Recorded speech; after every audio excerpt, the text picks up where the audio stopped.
In a world where sex sells everything from cars to cereal, what if men's deepest desires are being used to control them?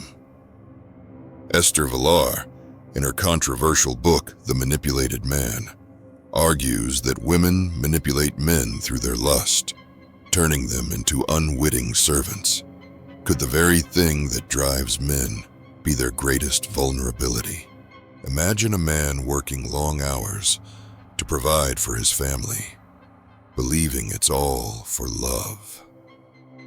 Deep down, he's driven by his desire for his partner's affection and intimacy. Each extra shift, each sacrifice, is a step toward earning her approval. But what if she's subtly using his desires to keep him in this role? What if this dynamic is less about love and more about control? In The Manipulated Man, Esther Vilar challenges the idea that women are oppressed, suggesting instead that they hold power over men by exploiting their lust. She writes, "Men have been trained and conditioned by women, not unlike the way Pavlov conditioned his dogs into becoming their slaves." Vilar argues that men are taught to measure their worth by their sexual success, making them easy targets for manipulation through the promise of intimacy. Published in 1971, The Manipulated Man sparked heated debate for its bold critique of feminist narratives. Esther Vilar, a trained medical doctor with studies in psychology and sociology, brought a unique lens to gender dynamics. Though criticized by some as provocative, her work remains a thought-provoking challenge to societal norms, encouraging readers to rethink relationship dynamics. Have you ever gone out of your way to impress someone you're attracted to? Maybe spending more than you could afford or bending your values? It's a familiar feeling, and Vilar suggests it's part of a deeper pattern where men's desires are used to influence their actions. But what if you could step out of this cycle and approach relationships differently? What if your desires are not just personal, but a tool for control?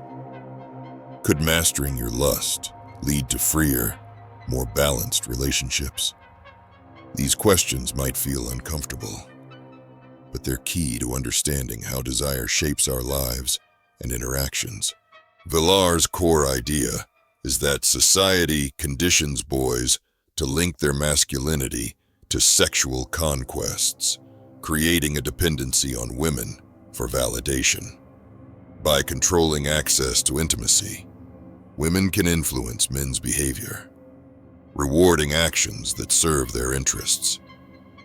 This mirrors operant conditioning in psychology, where rewards reinforce desired behaviors.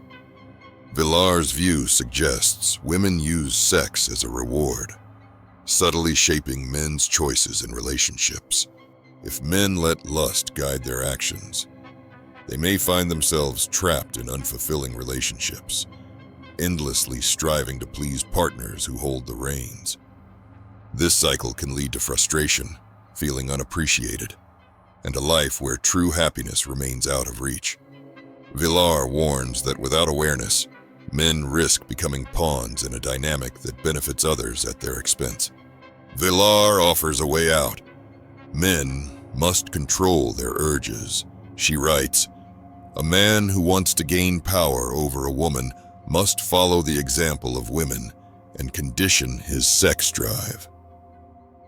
By mastering their desires, men can disrupt this power dynamic, fostering relationships based on mutual respect rather than manipulation. Imagine a man who values a partner for who she is, not as a source of validation, free to set boundaries and build equitable connections. If this video has sparked new thoughts about your relationships, take a moment to reflect. Have you ever felt your desires were used to influence you? Share your insights in the comments below to join a conversation about building healthier dynamics. For a deeper dive, Check out The Manipulated Man by Esther Vilar. It's a challenging but eye-opening read. Subscribe to the channel for more explorations into the ideas that shape our lives.